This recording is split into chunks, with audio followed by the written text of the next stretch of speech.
Morning everyone और welcome back to my YouTube channel. कल का वीडियो डालने के बाद में मेरे अंदर थोड़ा सा कॉन्फिडेंस आया कि मैं और वीडियोस बनाऊं। तो डेफिनेटली मैं रोज अपनी लाइफ का कुछ ना कुछ पार्ट आपको जरूर शो करूंगी। जैसे आज का हमारा जो ये पूरा व्लॉग होने वाला है, इस बारे में होने वाला है कि आज अयान की है पीटीएम। तो मुझे अयान की पीटीएम में जाना है और मुझे मालूम है इस बार उसके मार्क्स बेकार हो गए हैं, क्योंकि मैंने उसे मना किया था कि तुम लेड पेंसिल से मत लिखना एग्जाम में। मैंने अपने आप उसको सारी तैयारी सब कुछ लर्न करा के यहाँ से भेजा था, बट स्टिल उसने वो लेड पेंसिल के चक्कर में सारे एग्जाम्स बेकार कर दिए। लेड पेंसिल्स आप सबको पता होगा बहुत बारीक सी नोक होती है, तो बहुत डेलिकेटली यूज करनी होती है। मैंने इसे बहुत समझाया था कि अयान आप लेड पेंसिल का यूज फन के लिए कर लो। मैंने खुद उसे 10 पेंसिल्स मंगा के दी थी, लेकिन जब आप एग्जाम में काम करोगे तो वो नॉर्मल नटराज की पेंसिल से ही करना। बट उसने मेरी बात नहीं मानी उस टाइम पे, और उसने अपने सारे एग्जाम्स बेकार कर लिए उसके चक्कर में। तो मुझे मालूम है उसके मार्क्स बहुत अच्छे तो नहीं आने वाले, बट ही प्रॉमिस्ड मी कि मम्मा मैं अब जो फाइनल एग्जाम्स होंगे उसमें बहुत अच्छे मार्क्स लेके आऊंगा। तो आज का ये पूरा व्लॉग होने वाला है, देखेंगे कैसे मार्क्स आएंगे और देखूंगी कि मैं उससे कैसे डील कर पाऊंगी। मुझे बहुत फ्रस्ट्रेशन हो जाती है अगर मैं किसी चीज़ पे मेहनत करती हूँ, मुझे उसका रिजल्ट नहीं मिलता। और अयान के एग्जाम्स में मैंने सीरियसली बहुत मेहनत की थी, और उस टाइम मेरे बेबी जस्ट हुई थी, उसके बाद भी मैं उसे 1-2 घंटा ज़रूर निकाल के पढ़ाती थी। तो देखती हूँ कैसे आते हैं उसके मार्क्स। और उसके बाद में मैंने सोचा है कि फॉर हिज मोटिवेशन मैं उसे एक छोटी सी डेट पे भी लेके जाऊंगी। सो देखते हैं कैसे कैसे क्या होता है। Bye bye.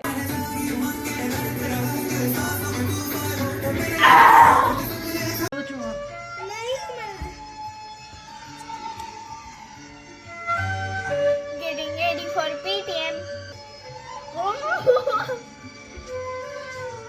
So guys here I am ready for his PTM, और मैं पूरी तरह से प्रिपेयर्ड हूँ कि इसके नंबर अच्छे नहीं आने वाले हैं। लेकिन मैंने अपने आप से प्रॉमिस किया है कि इस बार मैं इसे कुछ नहीं कहूँगी, क्योंकि उसको पता है इसने क्या गड़बड़ की है।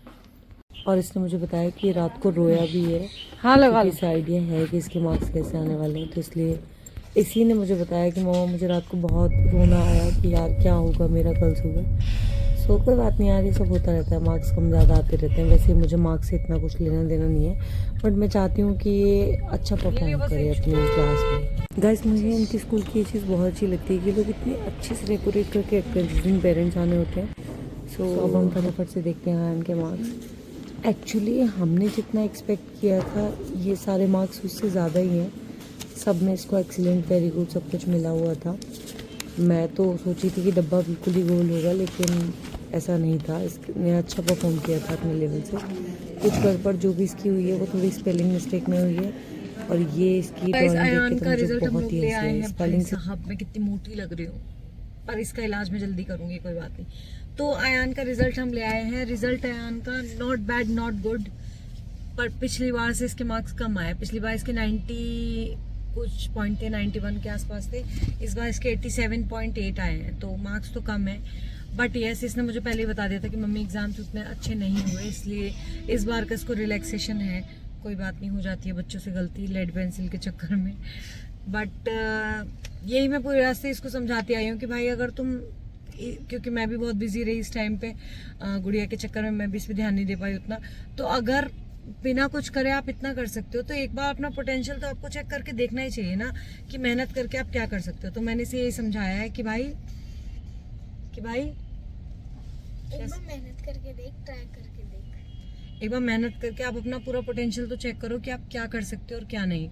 और अभी मैं अयान को लेके आई हूँ यहाँ, ये एक हमारा डाउनटाउन में कुछ हेजलनट, हम यहाँ पे जाके थोड़ा सा देखते हैं क्या है, एक्सप्लोर करते हैं। सो बाय बाय गाइस। देखो नो डाउट यहाँ का एम्बियंस बहुत बहुत अच्छा था, बहुत सुंदर था, सारी चीज़ें भी अच्छी थी। लेकिन पता नहीं जो कंफर्ट मुझे ईडन में बैठ के आता था, ईडन इसके जस्ट ऊपर ही था यार, वो नहीं मिलता मुझे कहीं। मतलब मैं ईडन में घंटों बैठी रहती थी, ऑर्डर प्लेस करती रहती थी, बहुत ही मज़ा आता था यार ईडन में। I am missing Eden. मैं सारी एडिटिंग और सब कुछ वहीं बैठ के करती थी। उनका स्टाफ भी मुझे इतने अच्छे से जानने लगा था, तो मेरे लिए सब चीज़ें बेस्ट ही आती थी, बहुत मज़ा आता था। घर आके फिर से अपनी ड्यूटी पे लग गई हूँ मैं। मतलब मुझे इसे हिला हिला के हिलने की इतनी आदत हो गई है कि कई बार मैं बैठे बैठे हिलती रहती हूँ। आई नो जो न्यू मदर्स होंगी वो रिलेट कर पाएंगी मुझसे। मैं सारा दिन बैठ के ऐसे हिलाती रहती हूँ इसको, तो ये चुप रहती है, शांत रहती है, इसको फील होती है कि मम्मी मेरे पास ही है। तो ऐसा कुछ है। सो गाइज आज का व्लॉग हम यहीं पे फिनिश करते हैं। अब बहुत सारे काम हैं मुझे, क्योंकि बहुत सारे लोग मुझे विजिट करने आने वाले हैं और मुझे भी कहीं बाहर जाना है। इवनिंग में जिम जाना है, डाइट बनानी है, ये सारे काम अभी मेरे रह गए हैं। सो मिलते हैं नेक्स्ट व्लॉग में, बाय बाय। आज मैंने जो भी ये छोटा सा व्लॉग बनाया, आई होप आपको पसंद आया होगा।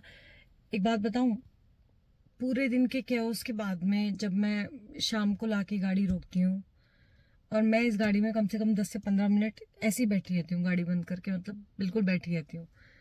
और ये टाइम मुझे इतना इतना प्रीशियस लगता है, इतना मज़ा आता है मुझे ऐसे अकेले गाड़ी में बैठना विदाउट एनी थॉट, क्योंकि मुझे पता अंदर जाके फिर से वही chaos चालू होगा, गुड़िया रो रही होगी, आयान कुछ और शैतानी कर रहा होगा, और खाना बना लिया, खाना खा लिया, और वही सारा chaos। तो ये 10-15 मिनट इतने प्रीशियस लगते हैं ना, इस टाइम पे मेरे माइंड में कुछ चलता है, मुझे कल कैसे क्या करना है क्या नहीं करना है, वो सब चीज़ें मैं प्लान करती हूँ। So I hope you like this vlog.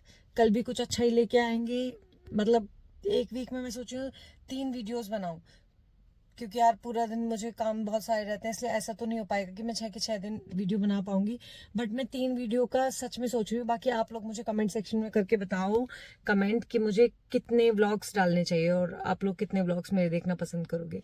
So bye bye for now.